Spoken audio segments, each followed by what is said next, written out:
우리는 지금 가나안 땅을 정복한 후에 그 땅을 분배하고 있는 여호수아서를 살펴보고 있는데 잠깐 미래 여행을 하고자 합니다.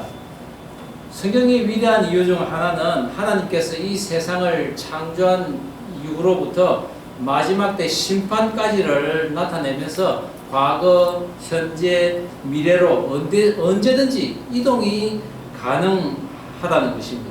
그런데 이것은 단지 시간적 이동뿐만의 문제가 아니라 인생에서 발생되는 우리 모든 그런 문제들의 원인과 해결하는 그 방법에서도 해답을 제시하는 완전한 책, 그리고 거룩한 책이 바로 이 성경이라는 것입니다. 이스라엘 백성들이 가나안 땅을 다 정복하고 각 지파별로 땅을 분배받은 후에 이제 그 약속의 땅에서 삶을 살아갑니다. 그런데 그들의 삶이 윤택해지고 또 풍족해지자 점차 하나님을 믿는 믿음, 그 신앙에서 그들이 멀어지고 마는 것입니다. 그런 그들을 하나님께서는 외면하기 시작했고 점점 주변의 그 족속들인 블레셋과 미디안, 아말렉, 암몬 그런 족속들에게 괴롭힘을 당하면서 이제는 오히려 그들로부터 쫓겨나서 산에서 굴을 파고 숨어 지내는 그런 상황이 옵니다. 이 하나님께서는 그들이 부르짖을 때 사사들을 보내어서 그 이스라엘 백성들을 구원해 주셨습니다. 그런 사사들 가운데 기드온이라는 사사가 있었습니다. 하나님께서는 숨어서 포도주 털에서 밀을 타작하고 있는 그를 불러내어서 미디안 족들을 물리치게 하십니다. 그가 전쟁들을 위해서 백성들을 규합을 하는데 므낫세 지파, 아셀 지파, 스불론 지파, 납달리 지파에서 군사들을 보냅니다. 그리고 기드온은 그 유명한 300명의 용사로서 메뚜기 떼와 같이 많은 미디안 족들을 섬멸합니다. 그리고는 도망하는 적들을 뒤쫓으며 그들에게 에브라임 지파에게 도움을 요청합니다. 그들을 마저 섬멸하라고 합니다. 그런데 그 에브라임 지파들 기드온의 말대로 그 나머지 미디안 족들을 섬멸하고 나서 기드온에게 이렇게 이야기합니다. 왜 진작에 자기들을 부르지 않았냐고 합니다. 그리고는 너가 우리를 이렇게 대접함이 어찌 됨이냐라고 하며 크게 다투었다고 성경은 이야기하고 있습니다. 사사기 12장에 또 다른 사사가 나오는데 입다 이야기입니다. 입다가 암몬 족속들을 물리치러 갔다 오니 이번에도 여지없이 에브라임 지파가 입다에게 나와서 왜 우리를 부르지 않았냐고 시비를 거는 것입니다. 그런데 이번에는 입다의 그 집을 불태우겠다고 협박을 하는 것입니다. 전쟁에서 자기 지파가 중심이 되어야 하는데 그렇지 못한 것에 대해서 자존심이 상한 것이죠. 거기다가 장자권의 권한을 자기들이 가지고 있는데 오히려 그 장자권의 권한을 갖지 못한 므낫세에서 사사가 나와서 그 적들을 물리친 것에 대한 시기와 질투심이 있었다는 것이죠. 바로 이 기드온과 입다가 므낫세 지파에서 나온 사사들입니다. 그로 인해서 입다는 그들과 전쟁을 하게 되고 에브라임 사람 4만 2천 명이 죽임을 당하는 동족 간의 살극이 벌어집니다. 이스라엘에서 주도권을 차지하겠다는 그릇된 그 욕망 때문에 화를 스스로 자초한 에브라임 지파의 모습을 보게 됩니다. 배려심과 호용심을 가지고 이스라엘 백성들을 이끌고 가나안 정복 전쟁을 마친 그들의 조상 여호수아와는 너무나 다른 모습이었습니다. 이제 미래 여행에서 다시 본장으로 돌아가 봅시다. 유다 지파로부터 시작해서 에브라임 지파, 므낫세 지파가 땅을 다 분배받고 난 후에 이스라엘은 길갈에서 실로로 옮겨서 그곳에서 여호와의 생막을 세웁니다. 그리고는 그때까지 땅을 차지하기를 지체한 7지파들에게 여호수아는 너희들은 빨리 가서 그 땅에 경계표를 그려 가지고 오랍니다. 그리고는 그들은 여호수아의 명령대로 그림을 그려와서 여호와 앞에 내려놓고 제비를 뽑고 그 제비 뽑은 대로 땅을 분배를 받는데 베냐민 지파가 먼저 분배를 받습니다. 그들이 받은 땅은 바로 유일한 세력인 요셉 지파, 그 중에서도 장자권을 받은 에브라임 지파와 또 베냐민을 위해서 목숨까지도 담보로 잡은 영적 장자 지파인 유다 지파 사이에 있는 땅이었습니다. 그리고 오늘 이 6지파가 땅을 분배받음으로 약속의 땅을 차지하는 대장정의 정복 전쟁이 막을 내리는 가운데 그 마지막의 피날레를 여호수아가 감당을 합니다.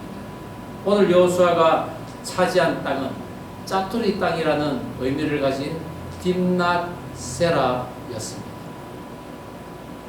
오늘 마지막 남은 6지파가 땅을 분배받는 가운데 대부분 그들이 그린 그림대로 땅을 차지합니다. 그런데 시므온 지파와 단 지파는 이상한 그림을 그렸는가 하면은 또한 그 그림에도 나타나지 않는 먼 곳으로 가서 땅을 차지하는 사건이 벌어집니다. 그것을 통해 우리는 하나님의 마음을 조금 볼 수 있습니다.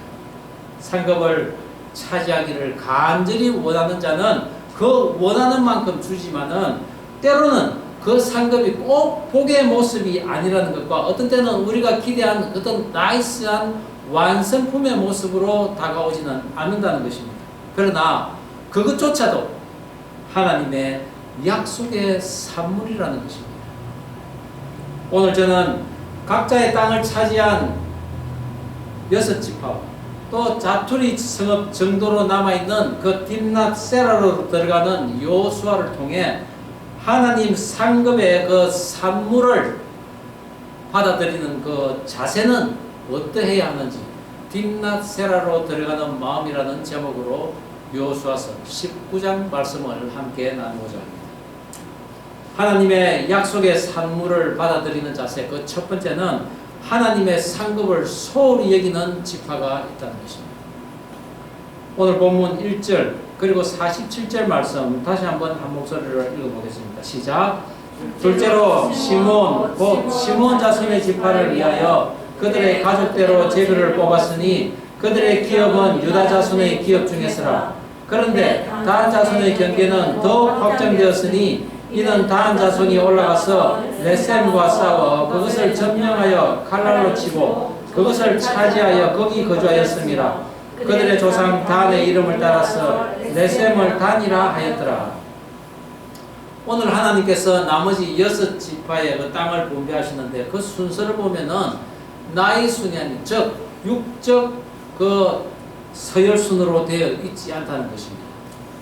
야곱의 첫째 아내인 그 레아가 로벤, 시므온, 그리고 레위, 유다 이렇게 아들 넷을 낳자 그 동생 라헬이 자신은 아들을 낳을 수가 없다는 것을 깨닫고는 그녀의 시녀인 그 비라를 통해서 아들을 낳는데 그때 난 아들이 단과 낫단입니다.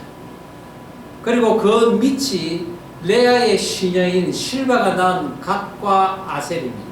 그리고 그 밑이 다시 레아가 낳은 이사갈과 스불론, 그리고 그 다음이 라헬이 낳은 아들 요셉과 베냐민이었습니다. 이것이 야곱 집안 아들의 나이 순입니다. 그런데 오늘 땅의 분배는 두 번째인 시몬 다음에는 9째, 10번째인 스불론과 이사갈이 봤습니다. 단과 납달리 아셀을 제치고는 레아의 소생들이 받는 것입니다. 그리고 다음 분배를 받은 지파가 아셀 지파. 비록 야곱의 사랑을 받지는 못했지만 하나님께서는 철저히 레아를 야곱의 본부인으로 인정하신 것입니다. 막벨라굴에 이 야곱과 같이 묻힌 사람은 야곱의 가장 사랑을 많이 받은 라헬이 아니라 레아였던 것입니다. 그리고 오늘 시녀들까지도 본부인의 시녀들을 둘째 부인의 그 시녀보다 더 앞세워 분배를 했는데 또한 동생이 형보다도 먼저 구별을 받는 것을 보면서 철저히 질서의 하나님인 동시에 나중된 자가 먼저 될 자가 많으리라는 그런 말씀을 이루시는 모습을 또한 보게 됩니다. 그래서 마가복음 10장 31절에도 그러나 먼저 된 자로서 나중되고 나중된 자로서 먼저 될 자가 많으니라 라고 말씀하셨습니다. 저나 여러분이 세상적으로 남들보다 잘나고 또 높은 자리에 있으면 더욱 좋겠지만은 어떤 경우에는 우리가 남들의 그 탁월함에 주눅이 들고 또 어떤 때는 그것 때문에 의기소침해지는 때가 있을 것입니다. 그러나 우리가 하나님의 사랑을 받는 자라면은 하나님께서는 그런 우리들을 늘 눈여겨보시고 결정적인 순간에 남들보다 먼저 상급을 차지하게 해주실 것이라는 것을 믿으시기 바랍니다. 제가 어릴 적에는 참 소심하고 뛰어난 것이 없는 그런 평범한 어린 시절을 보냈습니다. 그러나 결혼하고 나서부터는 뭔가 나에게 변화가 생겼는데 그것은 조금씩 자신이 생기기 시작하는 것입니다. 아마도 하나님의 영이 함께한 집사람의 그런 영향이 있지 않았나 그렇게 생각됩니다. 그러다가 늦은 나이에 목회를 시작했는데 남들이 보기에도 안타까운 그런 목회를 시작했지만은 왠지 두렵지가 않은 것입니다. 그 이유는 바로 제가 하나님의 그 말씀의 능력을 저는 믿고 있기 때문입니다. 목회는 꼭 나이 순도 아니요 포도원에 먼저 들어가서 일하는 그런 순서도 아니라는 것을 저는 알게 되었습니다. 이런 저를 하나님께서 기억하시고 또 사랑하시고 어여삐 봐주시면은 그 순서는 크게 문제가 되지 않는다는 것을 저는 성경을 배우면서 알게 되었습니다. 또한 이 보스턴에서의 작은 예배당에서 예배를 드리고 있는 우리 교회 성도들을 볼 때 어떤 때는 또 짠한 마음이 들기도 하지만은 작은 소자에게 물 한 그릇을 대접하는 여러분들을 하나님께서 기억하시고 사랑하셔서 높이 들어 사용하시는 그런 하나님의 상급을 주실 것을 저는 확신합니다. 그것은 그동안 전심으로 이 교회에서 성경을 가르치고 배우고 또 말씀을 전하는 가운데에 그간 왔다 간 성도들이 그렇게 잘 되고 있더라는 것입니다. 그렇게 서불론, 이사갈, 아셀, 납달리 지파는 그림을 그려온 대로 귀욕하고 풍부한 산물을 나는 그런 땅에서 살게 됩니다. 그런데 오늘 땅을 분배받은 지파 가운데 이상한 지파가 있었습니다. 먼저 유다 지경 안에 그 성읍을 받은 시몬 지파입니다. 여호수아가 차지할 땅의 그림을 그려오라고 했을 때 누군가가 이 유다 지파 안에 있는 지경을 그려왔던 것입니다. 저는 시몬 지파가 그 그림을 그리지 않았나 생각됩니다. 그리고 그들이 그린 그림대로 그 시몬 지파는 유다 지경 안에서 살게 됩니다. 물론 유다 지파가 받은 땅이 워낙 넓어서 나누어 쓰는 그런 유다의 넓은 마음 덕분이기도 하겠지만은 저는 이것이 하나님의 상급을 소홀히 하는 자의 모습이라고 생각합니다. 하나님으로부터 받은 그 상급은 기경하고 개척하고 그리고 확장하고 번성시키는 것이 마땅합니다. 시몬에 대한 야곱의 축복이 무엇이었습니까? 시몬과 레위는 형제요 그들의 칼은 폭력의 도구로다.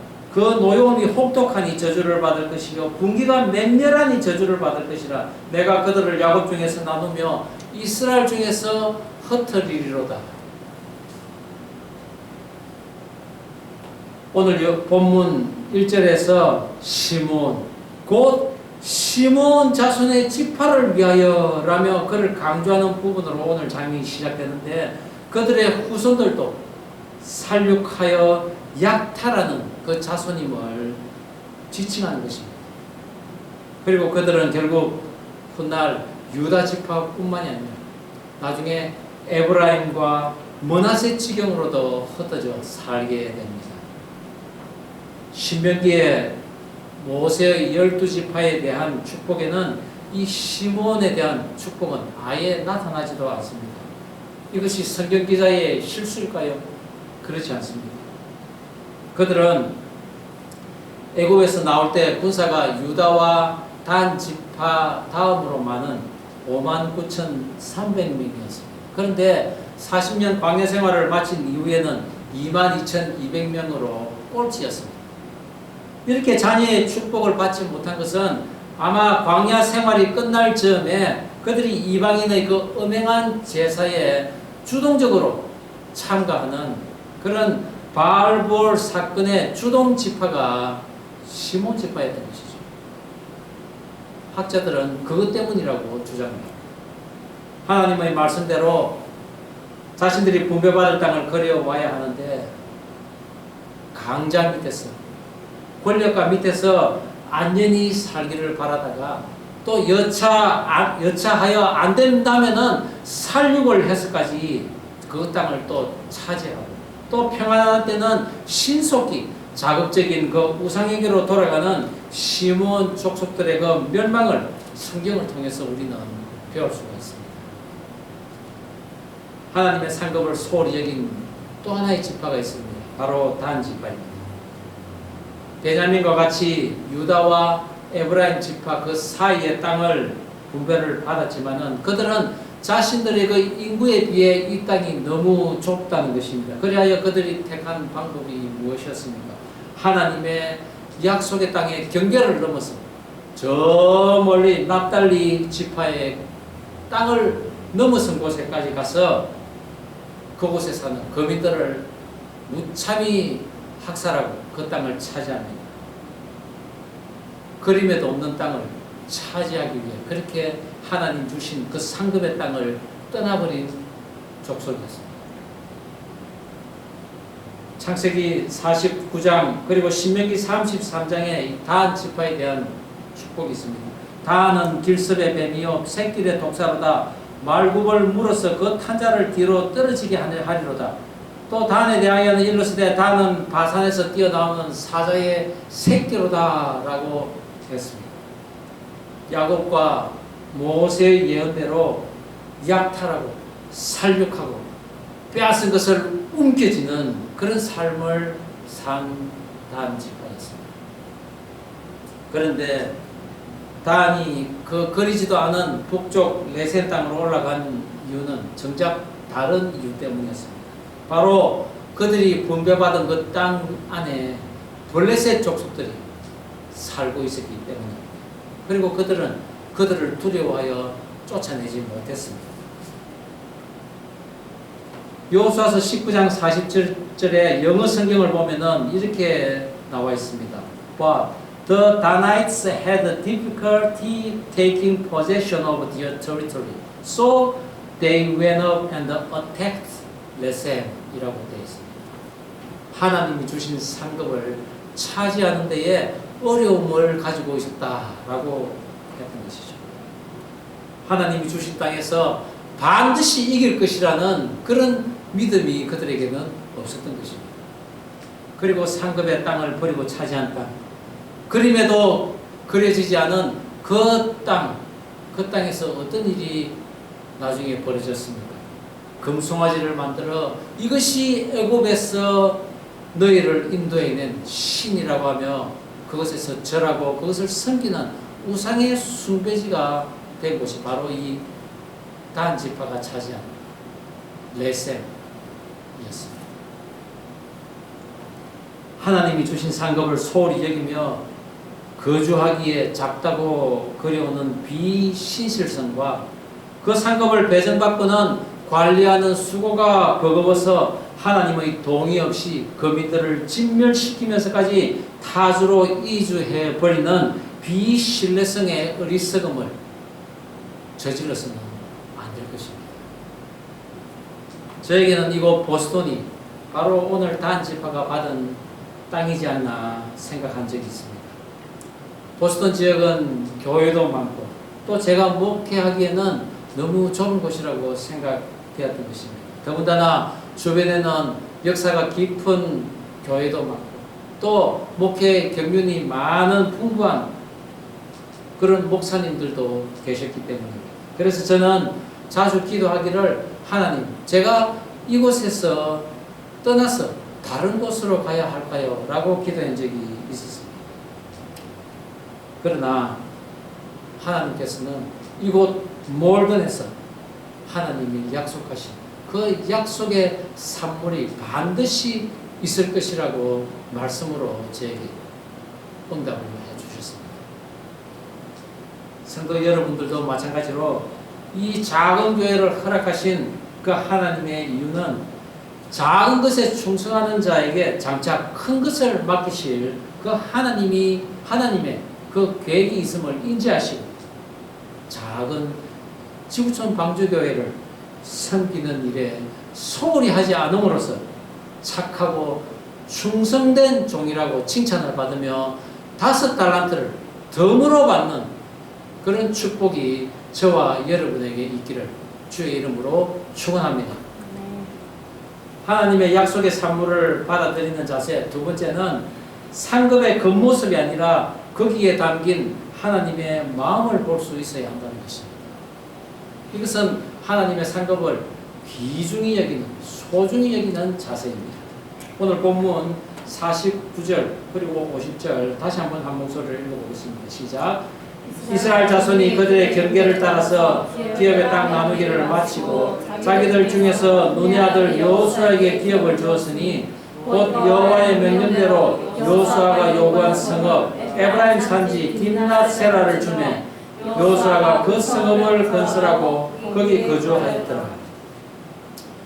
나머지 6지파에 대한 땅의 분배를 마친 여호수아는 이제 자신이 살 땅을 찾게 됩니다. 그 땅이 바로 딥낫세라였습니다. 에브라임 산지에 위치한 땅으로 딥낫이라는 의미는 지정된 몫이라는 뜻이고 또 세라라는 것은 여분, 짜투리라는 의미를 가지고 있습니다. 복잡하고 방대한 일을 한 그 여호수아의 수고와 충성을 감안한다면은 그 어떤 것을 차지해도 괜찮을 법한데 정작 자신은 모두가 땅을 차지하고 난 이후에 자신에게 지정된 그 짜투리 땅을 받은 것입니다. 더군다나 여호수아는 이 성읍을 중건하였다고 성경은 이야기하는데 이 바나라는 히브리어는 짓다 그리고 수선하다 세우다라는 의미를 가지고 있습니다. 그냥 반쯤 회파된 성읍을 차지하여서 그곳에 새로운 성읍을 세우는 것입니다. 남들은 가꾸지도 않은 포도원을 차지하고 또한 세우지도 않은 성읍을 차지했다고 했는데 오늘 여호수아는 평지나 숲이 우거진 풍광이 빼어난 그런 골짜기 있는 것이 아니라 산지에 있는 그 성읍을 그것도 다 쓰러져가는 성읍을 다시 일으켜 세우며 그곳에서 살았다는 것이죠. 성경은 이야기합니다. 하나님의 명령대로 그가 요구한 성읍을 이스라엘 백성들이 그에게 주었다고 합니다. 그렇습니다. 그것은 바로 38년 전 내 발로 밟은 땅을 모두 주리라고 하신 그 하나님의 약속하신 성읍이 바로 이 딥낫세라였던 것입니다. 비록 남들이 보기에는 볼품없고 또 값어치 없게 보이는 곳이라 할지라도 내가 밟은 곳을 하나님이 주겠다고 하신 것은 나와 하나님의 약속인 것입니다. 내 마음에 들지 않는다고 해서 그것을 내팽개쳐 버린다면 그것은 내가 하나님과의 그 약속을 저버리는 것입니다. 어기는 것입니다. 부부가 아이를 낳았는데 그 아이가 못생겼다 또는 그 아이가 마음에 안 든다고 버릴 수 있습니까? 그런 부모들은 없습니다. 그런 것처럼 하나님의 그 약속의 선물도 결코 버릴 수 있는 그런 것이 아니라는 것입니다.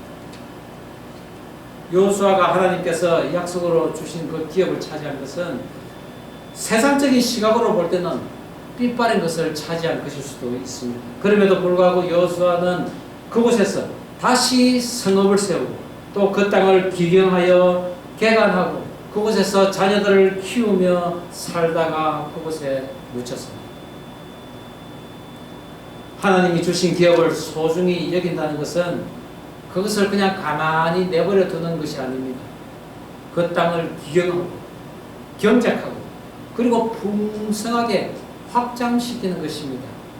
쓰러진 곳은 다시 일으켜 세우는 것입니다. 또한 그것을 차지한 사람들은 성장하고 진보를 이루며 그것을 또 자녀들에게도 물려줄 수 있어야 하는 것입니다. 그것이 하나님 주신 상급을 소중히 여기는 자세인 것입니다. 저는 이스라엘의 선두에 서서 가나안 땅에 정복을 완성한 그런 여호수아도 좋지만은 오늘 딥낫세라에 들어가는 여호수아가 더욱 빛이 나는 것 같습니다. 왜 그럴까 생각을 해봅니다. 그것은 그가 하나님의 그 약속의 산물을 소중히 여기는 사람이기 때문입니다. 하나님과의 그 약속의 산물은 언제나 좋은 것입니다. 단지 우리 인간들의 마음과 눈과 또 생각이 비뚤어져 있기 때문에 그 산물이 좋지 않게 보이기 때문입니다. 우리가 형편이 좋고 또 만사가 형통할 때, 소위 잘 나갈 때 믿음 좋아 보이는 것도 좋지만은 안 좋은 여건 속에서도 내가 하나님을 더욱 의지하며 하나님의 인도하심을 따라 그 역경을 견디고 마침내 이겨내었을 때 그 믿음이라는 것은 더욱 빛나는 법입니다.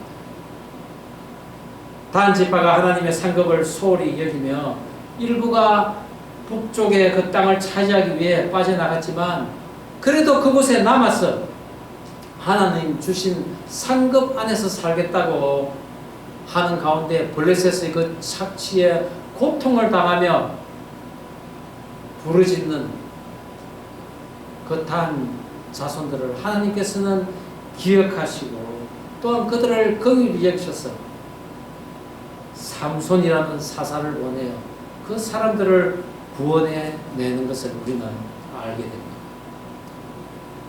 그런 것처럼 비록 반쯤 무너진 성읍이라도 이곳이 하나님이 약속하신 그 성읍이라고 약속하신 그 약속의 산물이라고 하며 다시 세우며 살아간 여호수아를 하나님께서는 어찌 존귀케 하지 않으시겠습니까? 앞서 예를 들은 기드온과 입다와 같은 사사들에게 시기하는 에브라임 지파처럼 헌신과 배려가 없는 그런 자존심과 기득권은 하나님 나라를 세워가는데 방해물이 될 뿐입니다. 그러나 작고 보잘것없이 보이는 것이라도 하나님의 것을 생각하면서 묵묵히 차지해 나갈 때 그 다음부터는 하나님께서 역사하시는 것입니다. 예수님께서 공생의 3년을 마치시고 마지막으로 예루살렘으로 들어가는 길은 바로 십자가의 죽음이 기다리는 길이었습니다. 수많은 군중들이 종려나무 가지를 흔들고 겉옷을 땅에 깔며 호산나 호산나 찬송하리로다 주의 이름으로 오시니 이스라엘의 왕이시여 라고 고함을 칠 때 예수님은 정작 이 길이 아니면 안 된다는 절박한 마음으로 그 예루살렘으로 들어가셨습니다. 오죽했으면 이 잔을 내게서 지나가게 하소서라고 하셨겠습니까? 그렇지만 예수님께서는 그 길을 가지 않을 수 없었습니다. 왜냐하면 그것이 온 인류에게 주실 약속의 산물이 세워져야 할 곳이었기 때문입니다.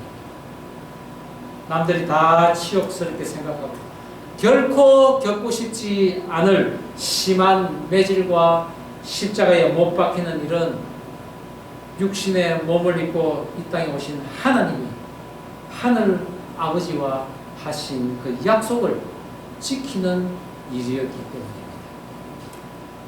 하나님의 말씀이 이미 무너져 내버린 예루살렘, 제사장과 서기관, 바리새인들이 다 차지한 그 땅 변두리에 반쯤 쓰러져가는 자투리 땅과 같은 골고다에서 예수님은 사랑으로 하나님의 나라를 다시 세우셨습니다.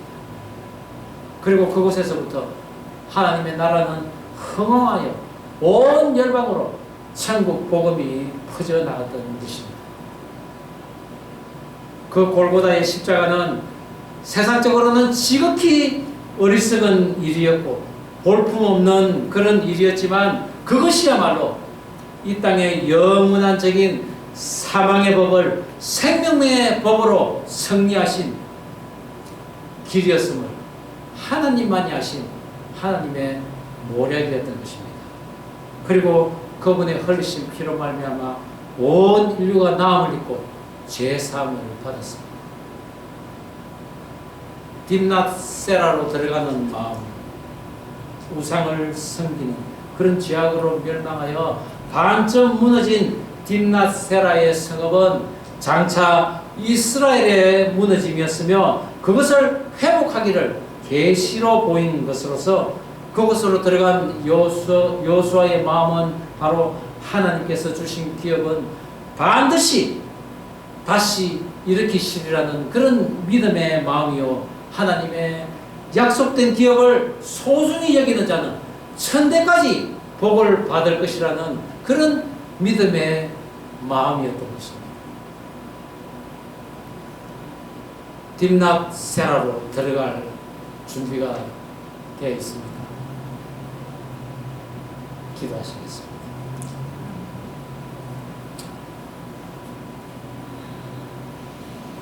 우리 오늘 이 시간 기도할 때 그렇습니다. 하나님의 상급을 소홀히 여기는 자가 되지 않게 하여 주옵소서. 남이 차지한 땅 위에 거저 안주하는 그런 모습이 아닙니다. 하나님의 상급을 받았음에도 불구하고 그 땅을 기경도 하지 않고 확장도 하지 않고 번성시키지도 않는 그런 모습이 되지 않게 인도하여 주시옵소서라고 기도하면 좋겠습니다. 상급을 소홀히 여기서 작게 그림을 그린다든지 아니면 그 상급에서 아예 떠나버리는 그런 비시술성을 가진 그런 모습이 되지 않게 도와주시옵소서라고 기도하면 좋겠습니다. 또한 우리 계속해서 기도할 때 상급을 소중히 여기는 자가 되게 하여 주시옵소서. 세상적으로 비록 볼품없고 가치 없이 보일지라도 하나님의 약속의 삶으로 언제나 좋은 것임을 믿사오니 주님 그 상급을 소중히 여기는 자가 되게 하여 주시옵소서. 그렇게 기도하면 좋겠습니다. 우리 다 함께 기도하십시오. 하나님 아버지 주신 말씀입니다. 그렇습니다. 하나님의 상급을 소홀히 여기지 않는 자가 되게 하여 주시옵소서.